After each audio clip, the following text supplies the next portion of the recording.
welcome to Wrestling and Everything, Coast to Coast, with your host, Buddy Sotelo Esquire and Evan Ginzberg. Evan Ginzberg, will you please introduce our guest? Absolutely. He's my friend Michael Monte from the notorious Monte and the Pharaoh. How are you, Mike? Thanks, guys, for inviting me. Pleasure meeting you, Russell and Buddy. And Evan, thank you for the opportunity to speak to you. I miss you, man. I miss your face. Haven't seen you in a long time, bro. Yeah, we were at the same station for several years, and we both moved on to bigger and better things. And tell us how Monte and the Pharaoh's doing right about now. We're really doing well. We're picking up a lot of traction. We're on 3 cable channels right now, obviously on social media, YouTube, and we've been picked up from the RTF Sports Network, where we become their anchor show on Fridays from 6 to 7 p.m. and replays on Monday from 10 to 11. So, Jimmy and myself, take this opportunity to thank Evan, who is the guy that actually got the ball rolling with us. As Evan said, we were in a very small studio together, and Evan kind of got us advanced in the wrestling world. So we owe a lot of credit to Mr. Evan Ginzberg for sure. So tell me how that started in professional wrestling. I grew up on it. I met Jimmy Pharaoh in junior high. Quick story, we were at the school bus. He was talking to a friend about professional wrestling, and I slapped him in the back of the head, and I'm like, who watches professional wrestling? That stuff is terrible. And I became friends with him, and then quickly he got me into professional wrestling, where I discovered the Magnificent Morocco and Sergeant Slaughter in the Cobra Clutch Challenge. And we both gained a hatred for Mr. Bob Backlund, which we now truly love and think he's the greatest thing since sliced bread. But that's how it all started. And I continued watching wrestling into the Hulk Hogan years and till now. And Mike, you've interviewed some of the biggest names in the business and the history of the business. Who are some of your favorite interviews? For myself, as a pure wrestling fan, would have been Barry Windham. Remember dating that first girl, or, doing something for the first time. I had butterflies having Barry Windham in studio. That was a total honor. We've had so many stars. It's been an honor, the first one that was brought in was Evan. You brought in Greg Valentine. That was Jimmy's favorite wrestler. We grew up on Greg Valentine, and all these guys. They made a difference in people's lives. In fact, we just interviewed Virgil today. Everybody remembers Virgil. And I don't think that guy gets enough credit for being as influential as he was in the industry. We were talking about how he was the Elizabeth for the $1 Million Man. He made the $1 Million Man complete. So it's always an honor to have all these wrestlers on. It gives us an opportunity to interview them and put our spin on it. What they've changed people's lives. They've changed myself and my partner's life for sure. So what would you say was like a really early influence to get you to do this podcast? And what made you? It's a TV show. Oh, the TV show. It's now a TV show. Thank you, Evan. I was asked by some guy that was doing a podcast to come on, and as a guest. I don't even know how he got my name. I went on as a bucket list thing, and I did fairly well, and he asked me to come on again. And then Jimmy, who I had not seen, my partner, in maybe 10 years, caught me on the internet, found my number, called me, and then we started bringing Jimmy on the show. And then me and Jimmy always had this friendship, and we started kind of taking over this gentleman's show, which probably wasn't fair enough. And we decided to go out on our own, and we went to another station where we met Evan.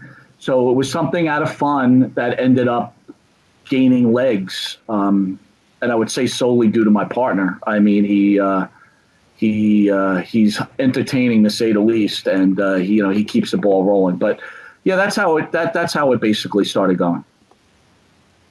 And so, what do you feel doing now? Have you ever wanted to be part of an actual wrestling federation, or have you actually been part of a wrestling federation? No, I haven't. Again, maybe when I was younger. I'm a fairly big guy, so and I was into bodybuilding for a long time. There was a point in my mind that I always thought about wrestling, but I really was a football guy and a baseball guy, and I was an amateur wrestler. I was pretty good at athletics. When I look back now, I wish maybe I would have given it a shot, considering some of the stuff I'm seeing going on now. I'm like, yeah, you know what? Maybe I could have been a ECW job enhancement guy or something at that level. And if I could turn back time, I definitely would have done it. It certainly takes major talent. These guys have it all. The ones that do well, they know how to speak well, they know how to run their gimmick, and most of the time they know how to wrestle, and they know how to enter, or they know how to entertain. So, if I could turn back time, I would have done it. I'm always envious of Evan. Evan has turned his life into somewhat of a dream, right? He got to be associate producer of probably one of the greatest movies, in my opinion, that was ever made. And this isn't an Evan Love Fest, Evan. I'm just calling it like I see it, right? He created 350 Days, which I find to be one of the finest wrestling documentaries ever made. I've got a list of favorites, that being one of them. So, I wish I would have maybe turned down a different road and tried something different, for sure. What would you have been? What would your gimmick have been? I'm not so sure, man. Athletically, I don't know if I would have been a good enough wrestler, but I definitely would have been a heel. I would not have been a face, for sure. You can't make a face out of this, so I definitely would have been a heel. But as gimmick wise, who knows? I don't know. I mean, when I was younger, maybe I thought I was a pretty boy, so I kind of thought I was like a Shawn Michaels type of guy, but nah, not really. I don't know, man. You know what? I never went that. That's a pretty tricky question. I really never went that deep. What would your finisher have been? My finisher? I don't know. I probably would have went with the pile driver, man. I always loved Morocco's the tombstone pile driver. It was a tombstone pile driver, right? That's really what it was. So they just called it a different name. I was big on Morocco, man. I mean, that guy had so much talent. It was one of the greatest wrestlers of all time. It's funny when they made him a face, it just didn't carry over very well. But at the time he had me glued to the TV. In fact, I would think before I really started getting into really heavy weightlifting, wrestlers influenced my life because they were so boisterous and loud and look at me, and they were so big and strong and something that you wanted to achieve, right? I wanted to be as big as a wrestler. I wanted to feel that way, and that's what disappoints me about wrestling today, right? It's like there's too many regular people out there.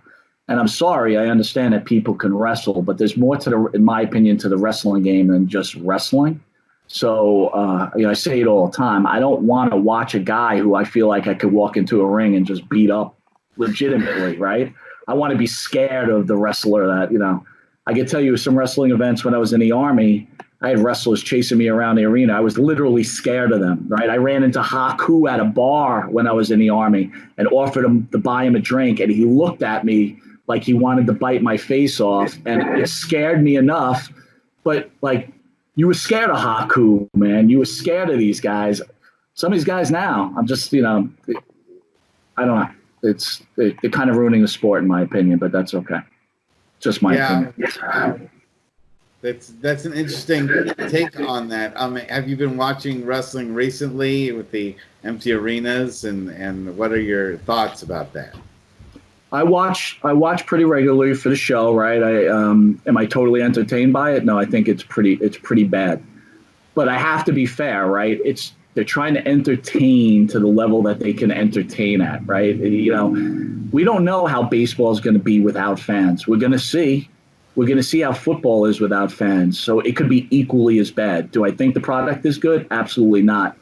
And a lot of times when they do an angle that's actually pretty good and there's no fans there, I go, why are you wasting this right now? Don't waste it. Save it. Hopefully COVID will be done with, and then you could use this. But it's pretty bad right now. Mike, like yourself, I've done God knows how many interviews over the years. Have you ever had the experience where there was a hero of yours, whether face or heel, doesn't matter, and you were disappointed with the interview, or vice versa, somebody you were never really a fan of, and the interview was tremendous? I've had both experiences. I would say this is most of the interviews, every wrestler's had their positives and negatives. The one disappointment I had now, he gave a great interview, but you know how you feel like maybe just someone's not a good person? I felt Scott Hall wasn't a good person. When I was talking to him privately, he just didn't seem like he was a good person. He seemed very arrogant. And, you know, again, one of the things I think one of my strengths is I judge people pretty quickly, and I can tell if they're good or bad. I didn't get a good feeling from Scott Hall. Everybody else, I got to be honest with you, whether they were blowing smoke or whatever, they've all been gentlemen. I can't really complain about anyone. Have I been amazed by someone? Probably the most amazing interview we had to be Gangrel. Gangrel, I didn't know what we were going to do with, and this guy gave us an interview like, you know, we laugh, you know, he just gangreled this interview. It was unbelievable. You know, I've worked a couple shows with Gangrel back in California Championship Wrestling, and he is, like you say, class act, super nice guy, really fun to hang out with. Everything that you probably felt from him during your interview is really who he is as a person, also backstage and behind the scenes too. So wonderful. I will tell you the most amazing thing that's happened to us with the show. So we were doing the show, and we were just doing the show, and they started picking up momentum. But you don't know if people really like it or they don't like it or whatever the case is. And we're not looking to be stars. We're both in our 50s, but we're looking to make a difference, right? I think I'm going to quote Evan from when I first met Evan, and we started doing this. He's like, "You're making history. When you're long gone, this is, you know, people will see you forever." And the one time I realized this could be for real is, you all know Hillbilly Jim, right? Oh yeah. Hillbilly Jim was on a show with us. And, you know, came off the show. He said, "Great interview, best thing we've ever done. Thank you so much." But I didn't, you know, you take it with a grain of salt. You don't know, right? Who knows what their motives are to say certain things. Hillbilly Jim went out of his way to find my phone number and called me like 3 weeks later to tell him it was the best show he's ever been on in his career. And I was like, you know, I work a lot and I was tired. I was like, okay, yeah, whatever. Thanks, whatever. Hang up the phone. Later do I find out that Hillbilly Jim is a multi-millionaire who doesn't need to do this. Who does radio? He does radio, so he knows good radio. Exactly. And then I said, oh, my God, this is real. And we've had guys like Sandman said, you know, wow, you guys made my day today, and other ones. And that I find humbling. You know, that I find humbling. I have a mini Hillbilly Jim story, which is that back in 1992, Hillbilly Jim visited my friend's video store, and he was the Coliseum video representative. So he just went around the country, just, you know, putting up big pictures of himself and, you know, WWF merchandise there. And he put me on the phone he said, "Look, Hillbilly Jim's in my store. You got to talk to him." So he put him on the phone, and I started gushing about, "Oh, I remember when you were Harley Davidson and you know, all your stuff in the Mid-South." And he said, "Well, gosh, man, gosh, Russ, you know more about my career than I do." So, you know, he was a really jovial soul. Very, very I'll fun. tell you guys an opposite story. I go into a record store in Queens to look at the records. The owner knows me because I'm a big music guy. And he goes, "Bubba Ray Dudley's over there. Don't talk to him. He doesn't like to be bothered." And I'm like, look, I could care less about Bubba Ray Dudley. You know, it's like, if the guy wants to be left alone, it's no problem. I don't need like a warning, you know. So yeah, some guys are outgoing, and other guys, it's just like, you know. Well, let me ask you guys this: you guys have been in the industry a very long time, and you've known. Do you become numb to these guys at this point? You know, I can remember the day we met Greg Valentine and we had butterflies in our stomach. And now it's like, this is business as usual. They're just regular guys. Are you guys numb to it like that at this point? No. For me, if it's a childhood hero, like you said, Morocco, I thought Morocco was one of the greatest heels of all time. Top 10. I mean, as great as anybody. I would mark out for Morocco. If it was somebody who's bigger today, I would not mark out because I'm not as big a fan. You follow my logic? If it's somebody that means something to me, I would mark out. Let's say, for example, Clint Eastwood, or some star that I grew up on, Gene Hackman. I would mark out. Definitely. But here lies the problem, right? We're all older, so we remember these guys when we're younger because they've influenced our lives. I think we forget, as wrestling analyst or talk show host or whatever you want to call us, or even just a wrestling fan. These young kids, Braun Strowman's their hero. And as bad as we may think certain things are, these kids think it's the greatest thing since sliced bread because these are their heroes. And I always try to keep myself directed there. Do I like today's wrestling? No, not necessarily. But I understand the fact that I'm also 50-something years old, and I can't remember a Braun Strowman like I do a Don Morocco. However, I will tell you that I am a lover of women. So I will always love women's wrestling. They will entertain me forever because they are women, right? And they're attractive to me, and now they've become great wrestlers on top of it, and I enjoy the women's product. I don't necessarily enjoy the men's product. Well, you consider a great wrestler today? A great wrestler, woman, man, anything? Woman wrestler. Charlotte Flair is the greatest woman wrestler ever to step into a ring, in my opinion. And I've watched... I've got a differing opinion with you. Go ahead. Sarah Del Rey. Sarah Del Rey is the toughest woman to ever step into a ring. And I know because I trained with her. I got started with her in 2000 at APW. And she used to unload on me all the time as she was training to be a valet. She used to beat the hell out of me because she was still learning how to pull her punches and how to do low blows without hitting people right in the junk. Well, that's how she learned, was by hitting me in the junk on a repeated basis. So I'm saying Sarah Del Rey, and she's the one that's involved in developing women's talent in the WWE right now. So I'm going on record with Sarah Del Rey as my favorite. I always like Gail Kim. Gail Kim's a great choice. I love Gail Kim too. I think she was incredible. But I thought, again, on the other hand, I'm not a big fan of Becky Lynch, right? I never thought she had anything. I don't think she has great mic skills. I never understood where that push even came from. I also worked a lot with Bailey when she was developing here in Northern California, and when she worked some shows at Wrestling for Charity, and she is a genuinely really, really nice girl. She's very, very nice. I mean, she's worked very hard to be where she's at. And then I don't know if you remember Susumi Sakai over in Japan. And she's also a friend of mine. And she's probably the toughest person I know as far as male or female, as far as being able to take just a raw amount of punishment and still keep going. I don't know anyone else that's had as long a career as she's had taking as much punishment as she's had. It's ridiculous. Yeah, but let me ask you this. As great of wrestlers as they are, does that translate to dollars? That translate to fans sitting in the seats to go watch these wrestlers? I understand the pureness that you guys speak about. Look, I watch your show every week, right? And I always respect, but to me, there's a fine line between being really good at what you do and actually bringing dollars to a company. You know what I'm saying? Well, I mean, McDonald's makes billions of bucks and their burgers, quote unquote, suck, but so many people eat them, so there is a certain level of quality doesn't always matter. Is if you can give people what they want, it isn't always quality that they're looking for.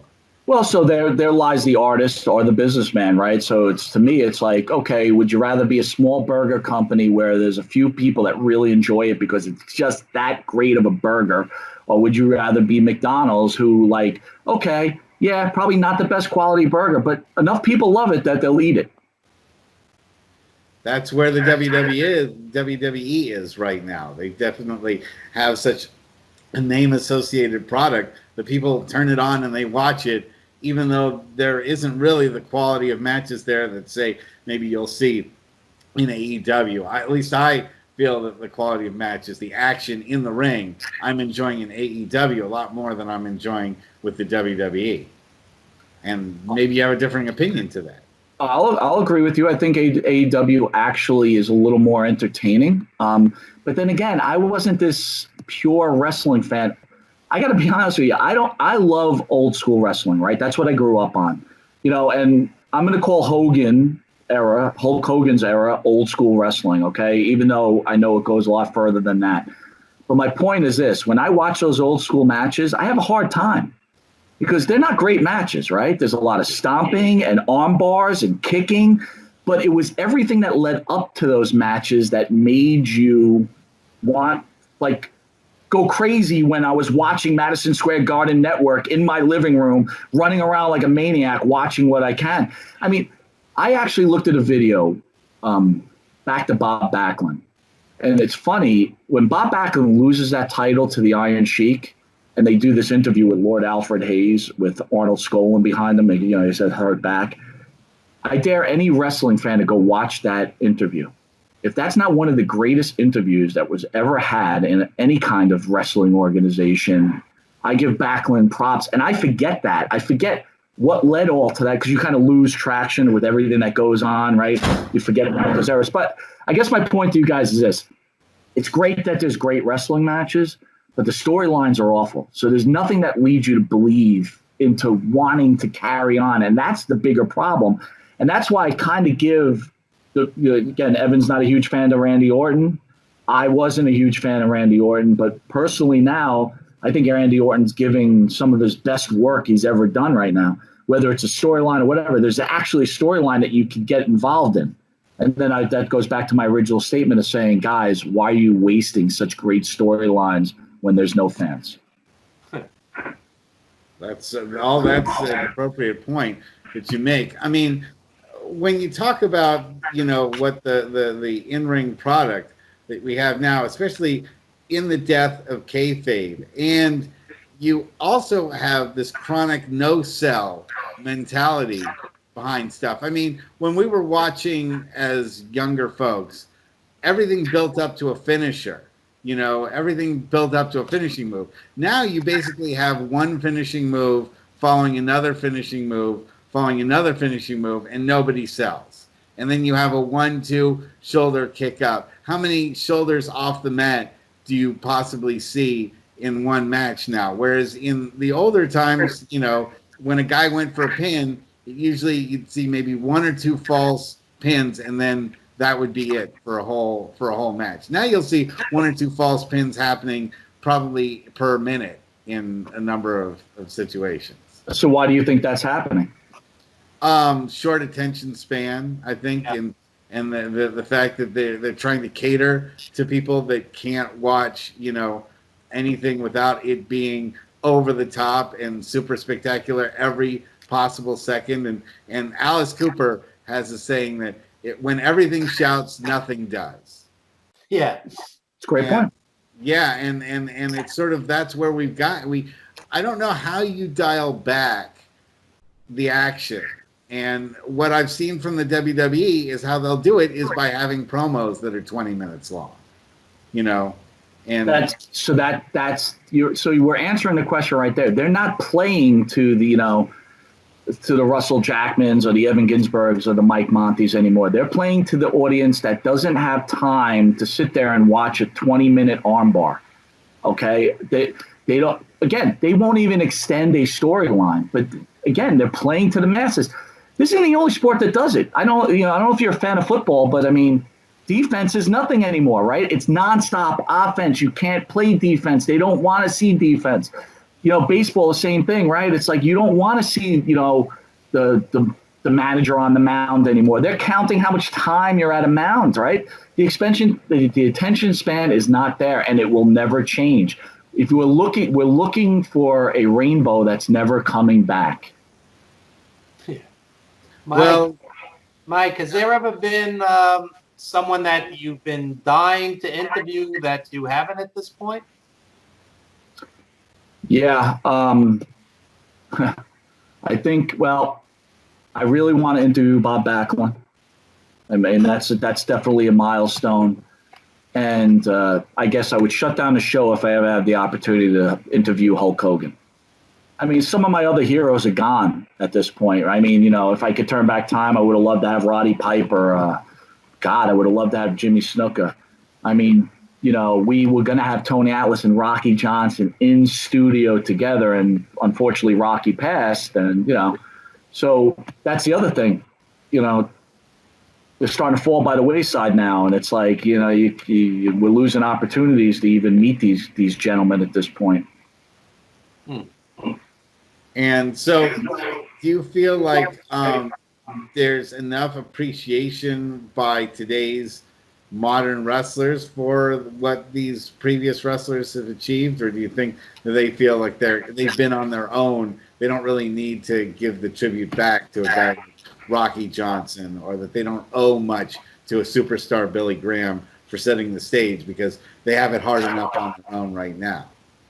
I think it's just like anything else in sports in general. They don't know the history of the sport, and that's my opinion. I don't really know. I'm not talking to these people, but from what I think is that they don't know the history of the sport. Just like football players don't know the history of the sport, right? They're just playing the sport for what they're in it. They're in it now, right? So, I mean, that's my opinion. I'm not so sure the wrestling fan even knows who Superstar Billy Graham is anymore. I mean, I think if you ask a 14-year-old who's Superstar Billy Graham, they're not going to be able to tell you. They're not going to be able to tell you who Bob Backlund is. I'll tell you something funny, Mike. With 350 days, I was associate producer, not the creator, by the way, but with 350 days, people look at the ad and they go, that's Hulk Hogan. And I go, no, that's Superstar Billy Graham. They don't know. You're right. Some people just don't know. A lot of 14-year-olds might not even know who Hulk Hogan is. That's right. I think it stops at Stone Cold and The Rock at this point. That's where wrestling begins with most of the fans now. I don't know what the demographic. Well, I think John Cena gets a bad rap. I always consider John Cena the last great professional wrestler. That is it. After him, that's where it all stopped. He was the last one that we can identify with as being this last great Luchasaurus. I do love Luchasaurus, man. Oh, my God, I do love Luchasaurus. I'm glad you brought him up. I do love him.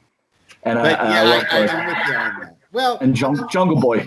There have been some great kids that are coming up. I mean, you know, as I said, like some of the people like Bailey and we've seen some other talent work their way in. And I like to see how at least, you know, AEW is working in some of the New Japan talent more effectively than the WWE is. I mean, the WWE brings in the New Japan talent and just squashes them or just mishandles them so badly, especially like Asuka, if you wanted to, you know, point that, you know, in a way, or, you know, when they had Gallows and Anderson, you know, they just really, the opportunity to recreate the Bullet Club just completely, you know, fell apart once they brought in the guys all into the WWE. Well, I think that's by design, right? You don't want to recreate something. He wants, or Vince's creative team wants to create their own, right? It's all about marketing.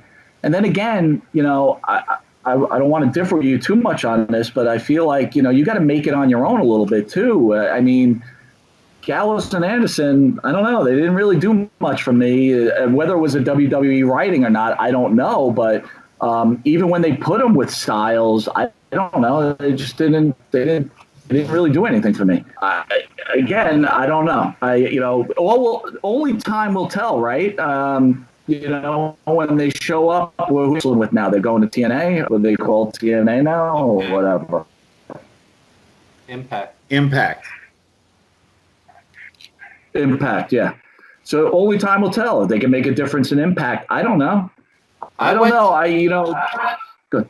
I went to Madison Square Garden. I'm sitting there. Gallows and Anderson come out. They sing a song with Elias, and then that's it for the night. He didn't even wrestle. They were singing. I wanted to put a gun to my head, okay? Because these guys were so great in New Japan. I mean, you know, sometimes WWE does squander talent. I think everybody, any organization squanders talent. You can look at WCW. They had all the talent in the world. They squandered it, but maybe it's too many people. I mean, look, Evan, we've gone back and forth here. You know, guys, I'm purely a WWE guy, right? I grew up in the Northeast. I love the WWE. It's like almost like baseball, right? I'm a Yankee fan. I don't like the Red Sox. You know, did I watch WCW? Sure, I watched Georgia Championship Wrestling all the time. But when they used to come up Northeast, like I'll tell you, when Evan used to tell me that he used to go see Ric Flair against Steamboat at Meadowlands, I used to be like, "You're a traitor, man. You're a traitor. You cannot go to an NWA card, man. You're a D guy." Well, have sympathy for me because out here we were in AWA territory.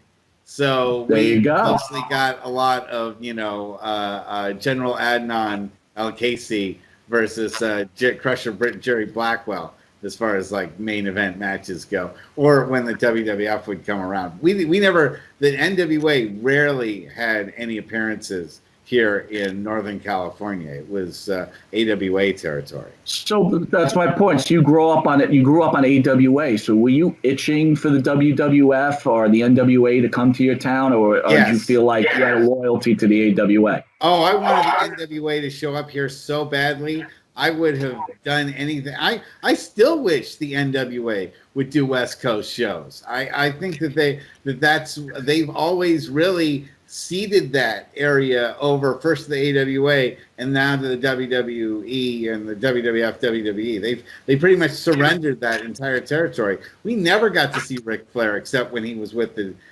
once he moved over to the WWE. We never got to see Dusty Rhodes until he was, you know, the American Dream. So like a lot of these guys in their prime, we missed out on unless they were in the AWA. Well, like when the Road Warriors would come to town with the AWA, that place was packed because we knew that was the one time we were going to get to see like a really top-notch wrestling act, you know, the wrestling team that was there that everybody was talking about. Otherwise, we were having to watch Greg Gagne, you know, go, 60-minute Iron Man match with Jim Brunzell, you know, against like the Medics or something like that. It was sure.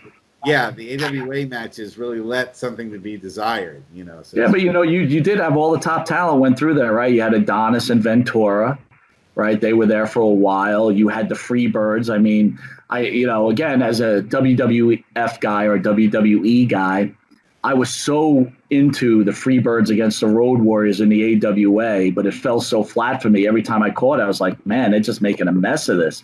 Like that, to me, could have been one of the greatest feuds of all time. Well, it did continue into WCW when the Legion of Doom faced Ronnie Garvin and not Ronnie Garvin, Jimmy Garvin and Michael Hayes as the team. Yeah. Are you still there? We're having a little bit of video difficulty. I'm here. Okay. Can you see me? Okay. Yeah, you froze for a second, but but you're right. It wasn't the same with Bam Bam Terry Gordy in there as part of the whole scene. That was the Freebirds when they were really, one of the best tag teams of all time. They certainly. I wonder how they're going to deal with all the Southern Stars and Bars flags when the WWE wants to release anything related to the Freebirds and all the other guys from the old Deep South and their displays. I don't think they'll release anything because you know what? It's not going to sell, right? No, like we said, they're not selling to anybody anymore. It's young kids don't know who these guys are, right? So it's like why even have that kind of pressure on yourself? Just don't put it on your network. Don't sell anything with it, It's unfortunate because I do think that there is a certain love of wrestling history that people, once they do get involved and they do start watching wrestling, they're like, well, how did this all kind of come from? And especially because everything new was old once. And so, when you talk about superstar Billy Graham and seeing, hey, he's doing everything that Hulk Hogan was doing, 4 years ago, 4 years before he did it, and when people see that, you see a lot of other wrestlers borrowing from like Dusty Rhodes and everything that he does and the way he addresses crowds and stuff like that. That is where we'll get a better product from learning off of what made these other wrestlers great, as opposed to just trying to launch out on your own and what we do is. They've got to have that natural talent. We say it on the show all the time. They have to have it. You know what it is? My wife, who can't stand professional wrestling, right? Because, we've been together 20-something years, and she's sick of me even talking about it or looking at it, right? We're watching, I don't know, a documentary on something. I forget which documentary. It wasn't 350 Days, but it was another documentary. And Superstar Billy Graham, they just showed a flash of Superstar Billy Graham flexing his 24-inch arms. And she says to me, "Who's that?" That's it. When someone that doesn't watch wrestling sees that and goes, "Who's that?" That's it. There's no one that has it anymore. There's no one that makes you want to watch.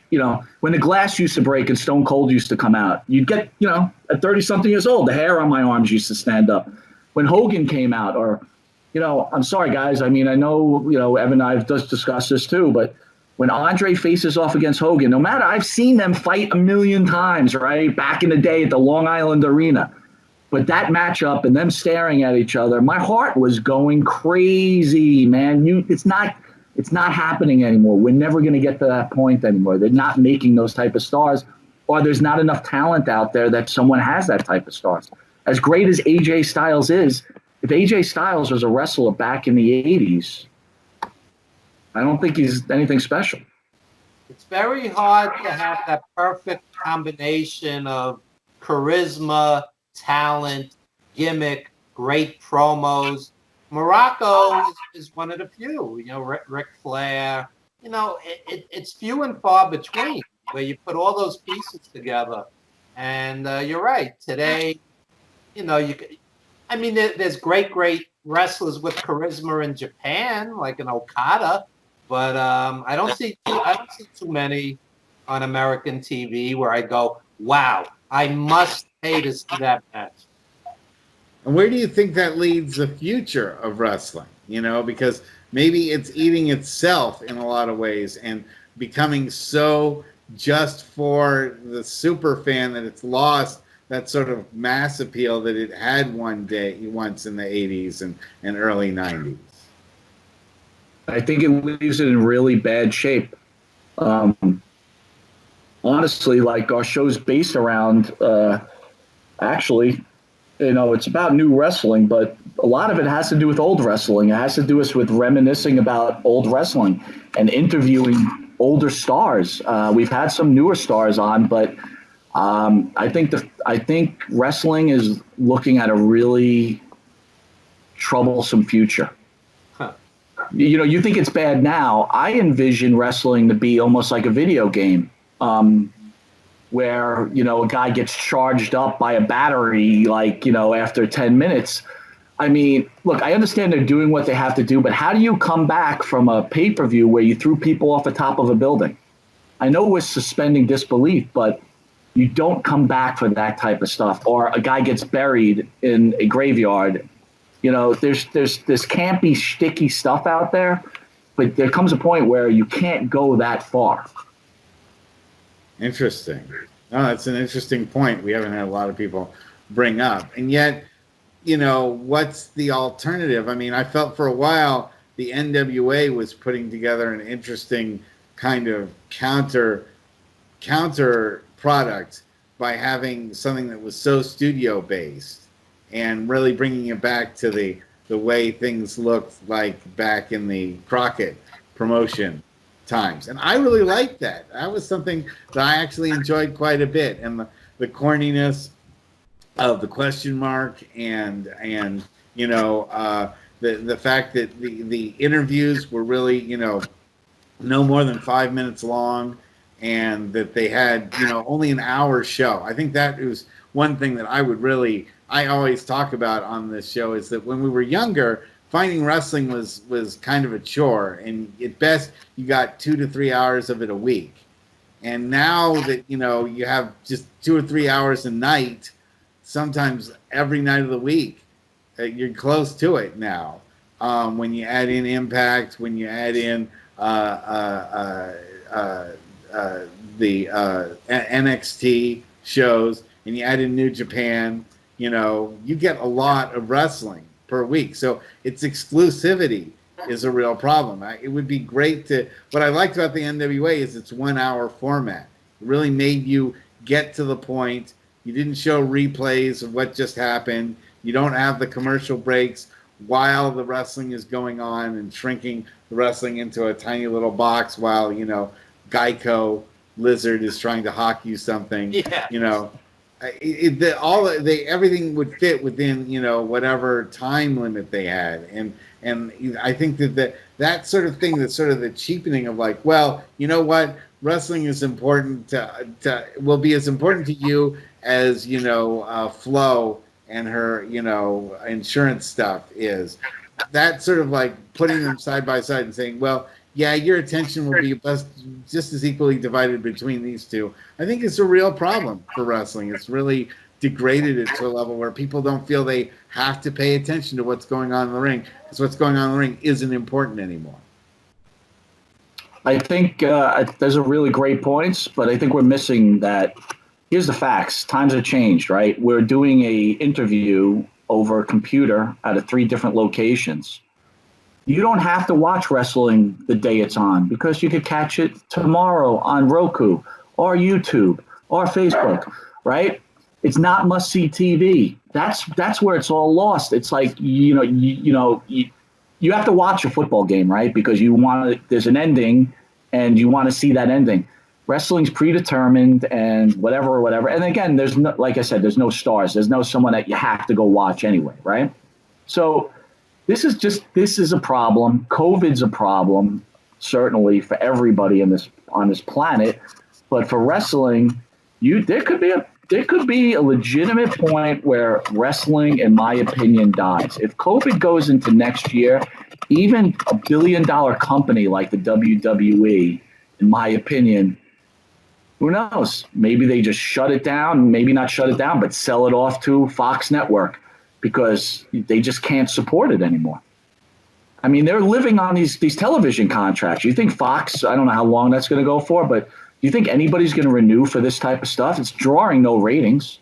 And when I mean no ratings, a million people is not a lot of people nowadays. So it's a big problem. We may be talking about the history of wrestling a year from now or two. Wow. Mike, let me ask you a question about the show. You guys basically come on like a tag team. You have hats and sunglasses. For the people that haven't seen it, tell the audience about that.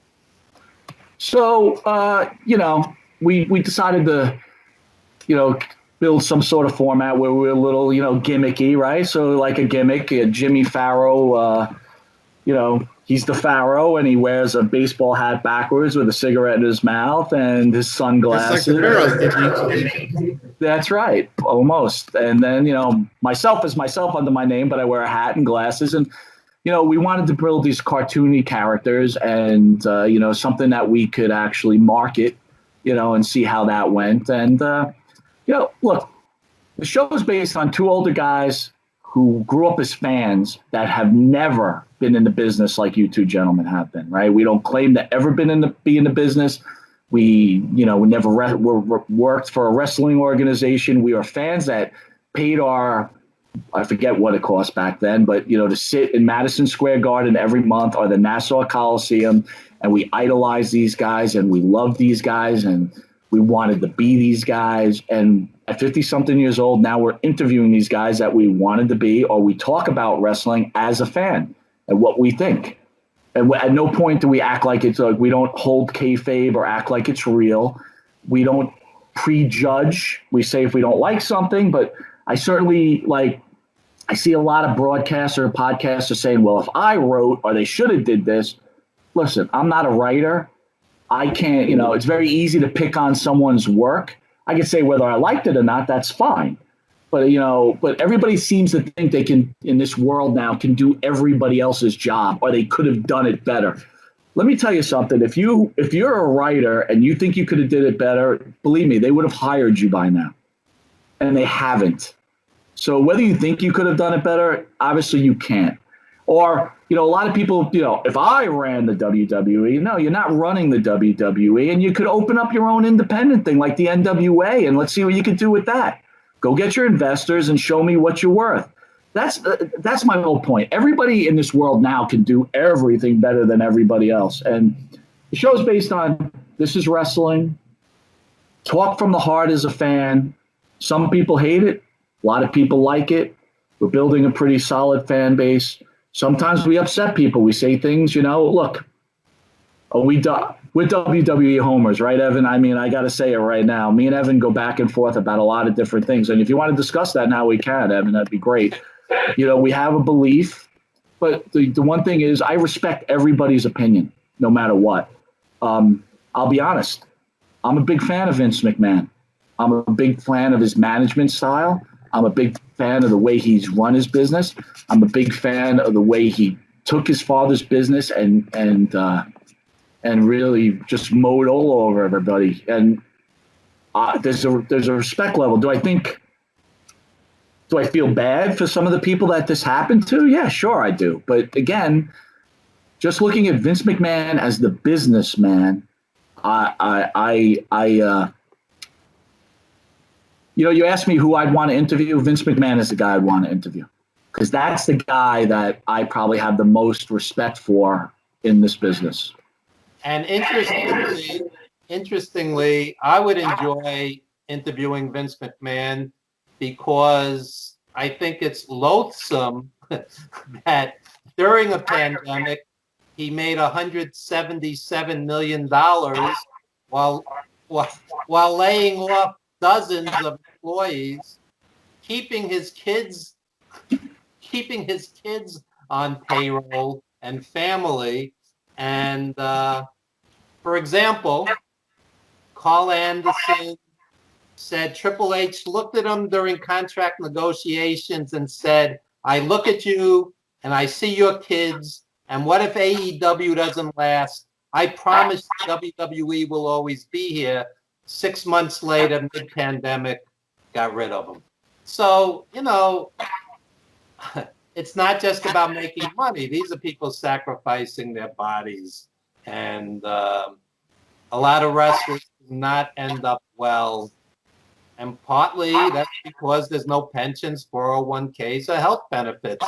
This is a billionaire. So I love Mike Conti, but we totally disagree on Vince. Totally. Well, can I ask you this, though, Evan? If you owned a company or ran a company and it was I don't care, whether it be a supermarket or a wrestling organization, and your children worked for you, and I'm asking you personally, do you think you would take care of your children before you took care of Mike Monty, who worked for you? I think I would try to take care of everybody. And for the children not to sacrifice one penny when they have multi-million-dollar contracts as both performers and front office, and I'm sure wonderful benefits to boot, I see the injustice of it. And I would want my kids to feel that they were better than somebody else just because they happen to be born to somebody. We don't live in a kingship, and I don't think Russell, I'm saying that they feel better. What I'm saying is, you're the father, you own this company, you love your children, and you know what? So it's just a lot of different things in play here. Number two, the one thing we haven't discussed is this is a publicly traded company. Vince McMahon is the CEO of this company. His responsibility as a CEO is to the investors, not to the wrestlers and not to the talent. Not to his kids. This is true. Yeah. Good point. That is a great point. That being said, that's the thing, is that I think that there's a certain level of this untouchableness. Vince does work in a level of you are his favorite, and then he'll let you get away with anything, or he doesn't like you, and everything you do is crap, and he'll get you out of this organization as fast as possible when he doesn't like you. And but isn't that everybody in the real world? You have bosses that love you, and They turn a blind eye. Listen, there's a rule in business, in my opinion, right? It takes a lot. If someone likes you, it takes a lot of work to make them not like you. If they don't like you in the beginning, it takes a lot of work to make them like you. So the WWE is no different than the regular world.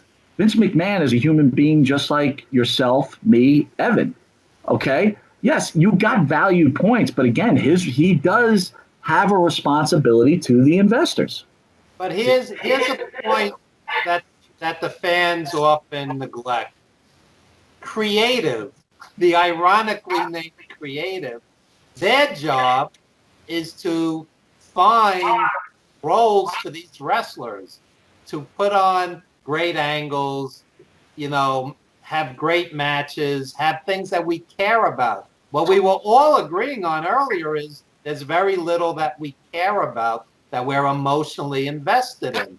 So you can't just say this wrestler is on the bad list because, creative doesn't have anything for them. That's creative's job. They were hired because they have the skills.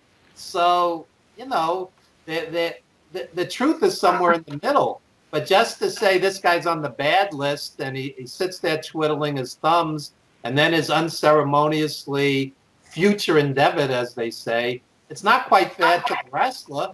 He or she has the skills.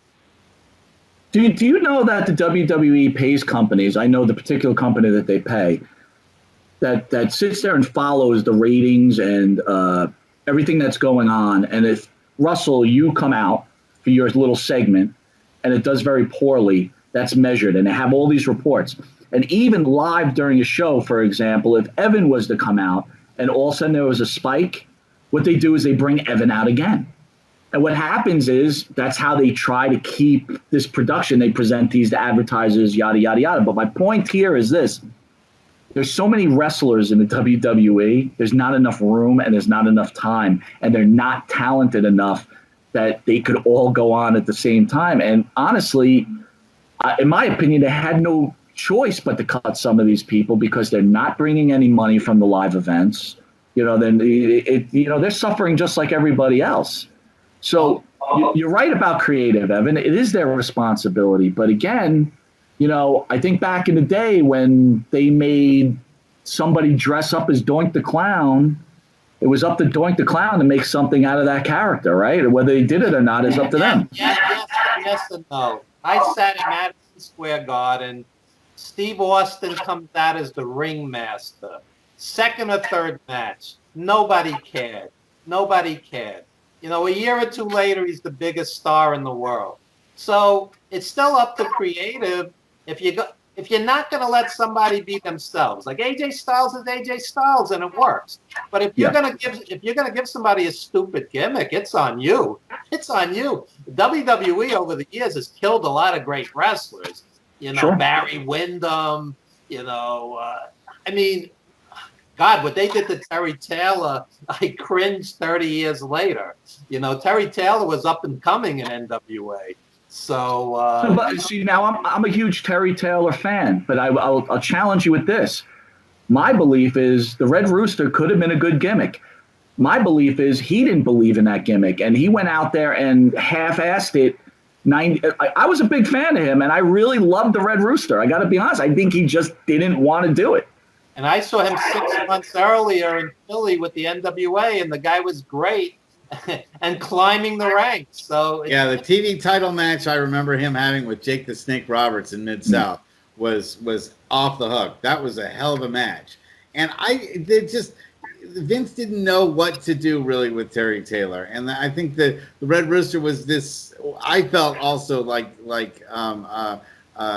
the Evan, that it was a forced gimmick, that it just wasn't something that was really him. I mean, it's you want to find things that are really. That's one of the things as a manager I always tried to look to, is to try to find out what is within the wrestler themselves that really motivates them and turn that into a character that they feel comfortable with. Vince much more is like, okay, I'm going to make Tony Atlas into Sava Simba.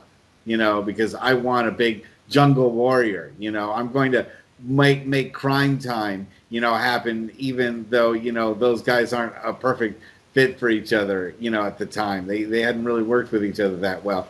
And then, and again, with Gallows and Anderson, we go back to kind of where we started with having, there's no doubt those two individuals are highly talented, but they really never got to show what they could do in the WWE. Would you agree with that? Yeah. They never had any matches where they showed really, I mean, they were up against like the Vikings, for God's sakes. What are you going to do? How are you going to make a match with the Vikings look any good? No matter what. Sometimes you just have to let them wrestle. Just let them wrestle, Yeah, I would like to see more of that, but we don't let guys call anything in the rings anymore. There's like 20-page list of all the moves that you can't do in the ring, or all the things you can't say in the ring, and that wrestlers have this on the back of their heads. If they make one mistake, that they're going to be off the card, is gotten out of control. Wrestlers used to be able to think, okay, I can mess up in the ring, but I can bring this match back under control if I do this, I do that. Sure, I missed the drop kick, or I didn't get the signal here, but I can still call a decent enough match in the ring so that it's not going to be a disaster. But now they're under so much friggin' pressure that if it isn't done exactly as choreographed, that Vince is going to say, you're off the card. That these guys are now walking on eggshells, or wrestling on eggshells, literally. And that's, I think, why the product has no spontaneity and no heart in it. That's my take. I don't. How much influence do you think Vince McMahon has anymore? Anyway, everybody keeps saying, "Oh, Vince this, Vince that." I don't even think he's running the thing anymore. To be honest with you, it's his head booker. It's it was Heyman, and it's Triple H. I don't understand why Vince always gets the bad rap on this.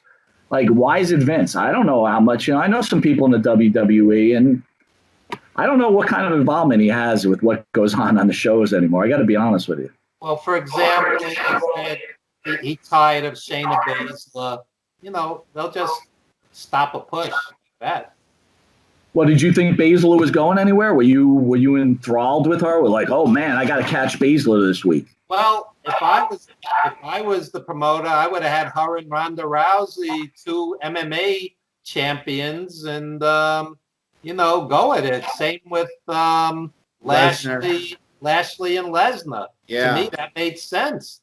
So sometimes I just think they're so busy with the comedy, the shtick, that they don't see the money. See, I honestly think they're holding on to Lesnar Lashley. Like I was saying, don't waste too much time in this COVID era. It's like, don't put that on. Like, okay, Tessa Blanchard, right? Free agent. If they signed her now. If you put her against Charlotte Flair in a pay-per-view with no one in the audience, this is a waste of everyone's time. Yeah. Right? You got to have 80,000 fans going crazy. Do you follow what I'm saying? It's like, don't use all your bullets, and let's hope we get out of this COVID era. Yeah. Well, this has been a fascinating conversation. We're right at the end of the hour here. I want you to be able to promote your show and anything else that you'd like to say is coming up, or if you have any big guests that are going to be on your show. Thank you. All right, thank you. It's been an honor to be on your show. Thank you again for giving me this opportunity. Monte The Pharaoh could be seen on Facebook, Monte The Pharaoh page, YouTube, Monte The Pharaoh page, Twitch, Monte The Pharaoh page, channel 115 on Tuesdays from 8:30 to 9 p.m. and channel 115 on Saturday mornings from 6 to 6:30 a.m. Channel 20 at 1:30 in the morning on Friday. And on RTF Sports Network, their anchor show every Friday from 6 to 7 p.m. And then they have a replay on Monday. We have it up. We just got done going to go on social media with the Virgil interview. Everybody remembers Virgil. And on Thursday, we have Just Incredible in studio. So we'll be doing an interview with that ECW legend. Monte The Pharaoh also is looking to sign one more deal with Sirius Radio. So we're working on that right now. So I appreciate you giving me the opportunity to talk about our show. Great. I just want to give a shout out to Jimmy Farrow and Bart Briggs. Let's talk. You know, we could disagree on stuff and still be friends, like me and Mike, right? Absolutely. I know Jimmy and Barta, they consider you a friend. They're big fans. It's funny in this whole radio wrestling things. Sometimes, we get upset with each other, obviously, and we're passionate, and there's nothing wrong with passion. But we always got to remember, too, right? Life is short, and we're friends, and you never forget who gets you somewhere or does things for you and who's been a true friend. And I could say, Evan, you're a true friend to the show, to me and Jimmy, and we just thank you, and I appreciate the opportunity. And send your cohort this way. We'd love to interview him on the show one of these days in the future. I don't know if you're ready for that, man. That could be a crazy show. Get ready not to talk, because that guy is a plethora of information, man. That's what Evan said about you. So you said, I'm not nearly the talent that Jimmy Pharaoh is. Trust me.